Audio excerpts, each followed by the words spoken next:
Hi, I'm David Johnson, and this is Verse by Verse. When I was a child, one of the things my parents expected me to do was to memorize the Ten Commandments. It took me a little while since I was not as enthusiastic about the project as they were, but I finally got them all memorized. Most of them were clear and easy to understand, but one really had me puzzled. The one that said, "Thou shalt not commit adultery." As a young child, I didn't have a clue what adultery was, but instead of asking, I tried to figure it out on my own. I decided that adultery is when a child tries to act like they're an adult when they're really still a child. It was some years later before I finally learned what adultery really was. Trying to understand the adult world when you're a child can be challenging, and misunderstandings are common. Children are not just small adults, and they see the world through different eyes. Sometimes it can be refreshing and exciting to watch children experience something for the first time. Their reactions can remind us of the wonder and beauty and joy of things we've come to take for granted. Parents often wish they could keep their children in that innocent, inquisitive, trusting state a little longer.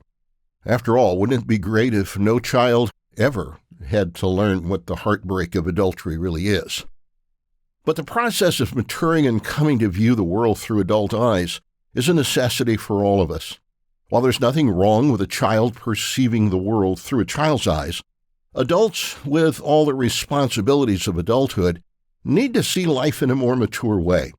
The process of maturing from childhood to adulthood, from seeing the world through a child's eyes to seeing the world and our place in it as an adult, has repercussions in many areas of life. The ultimate beliefs we accept, the life values we embrace, the decisions we make have a profound impact upon ourselves and those individuals who become a part of our most important relationships. We often associate maturity with age, and it's true that age is often involved, but age alone does not produce a mature adult. We're not like pieces of fruit that ripen over time with no effort involved. We all age, but we don't all grow more mature.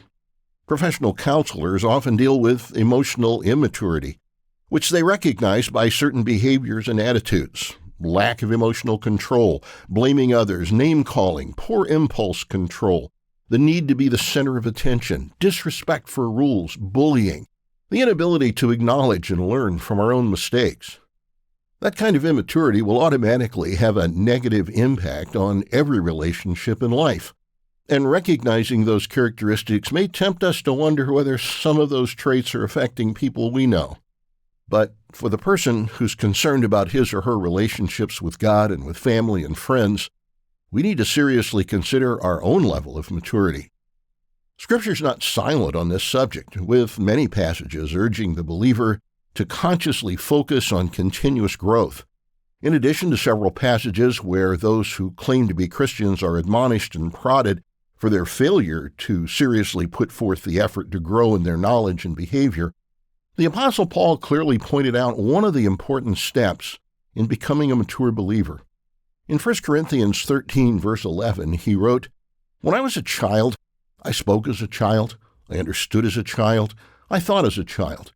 But when I became a man, I put away childish things."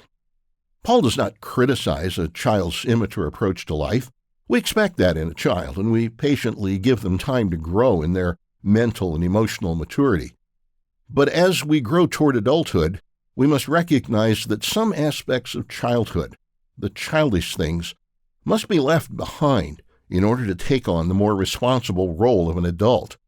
It's true that Jesus encouraged his followers to be childlike in their trust in him, but there's a big difference between being childlike and childish. In many ways, maturity is not a point we reach, but a journey we must continually travel, and it involves continually making choices about what kind of person we choose to be.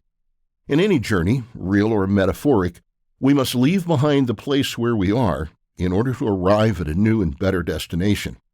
The person who's satisfied to remain right where he is, who's not continually grown in spiritual maturity and understanding, who has not consciously put away the childish approach to living the Christian life, is a person who's failing to understand and live up to the noble calling he's received from God. If you're ready to move into a more mature Christian life, the Life Open Truth Learning Center can help you get started. Check out the show notes for a link. Verse by Verse is a Life, Hope, and Truth podcast.